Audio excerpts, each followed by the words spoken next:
I swear मामा, मैं मैं बहुत डर गई थी जब आप इस तरह से चकरा के गिरी थी तो। पता नहीं बेटा कैसे चक्कर आ गए थे अचानक, लेकिन खैर अब तो ठीक हूँ ना। थैंक गॉड आपको होश आ गया, वरना मैं तो इतनी घबरा गई थी, मुझे कुछ समझ ही नहीं आ रहा था। मैंने ज़ारून को फ़ोन करके यहाँ बुला लिया। तुम्हें ऐसा नहीं करना चाहिए था, मैं उसे निकाल चुकी हूँ।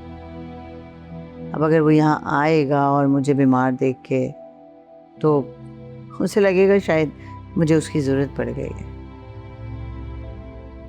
बट मामा मैं क्या करती, मैं बहुत डर गई थी अब आपको बेहोश देखकर, लेकिन अल्लाह का शुक्र है कि अब आप बिल्कुल ठीक हैं। आप कहें तो मैं मना कर दूं कि ना आए? नहीं, अब उसे आने दो।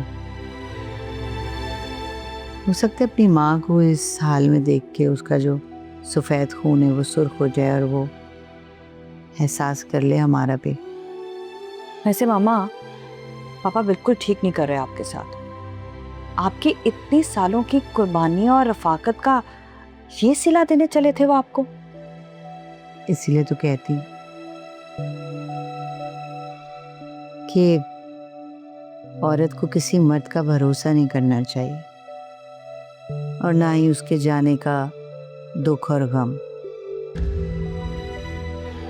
मर्द बहुत बड़ा धोखेबाज होता है, बस सिर्फ उसे मौका चाहिए होता है चीटिंग का।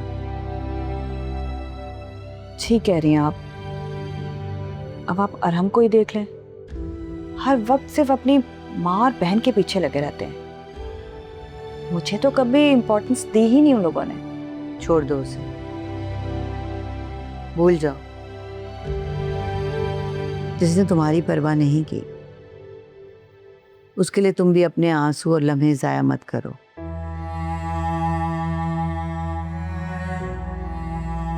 जिंदगी में आगे बढ़ो, नई शुरुआत करो।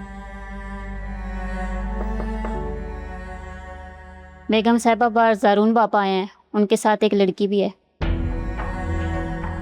लड़की?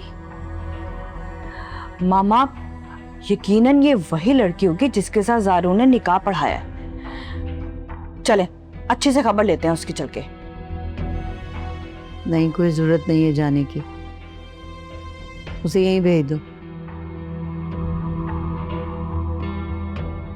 मामा वो ज़ारून के साथ इस घर में आ तो गई है, लेकिन आप अच्छे से मजा चखाइएगा उसे।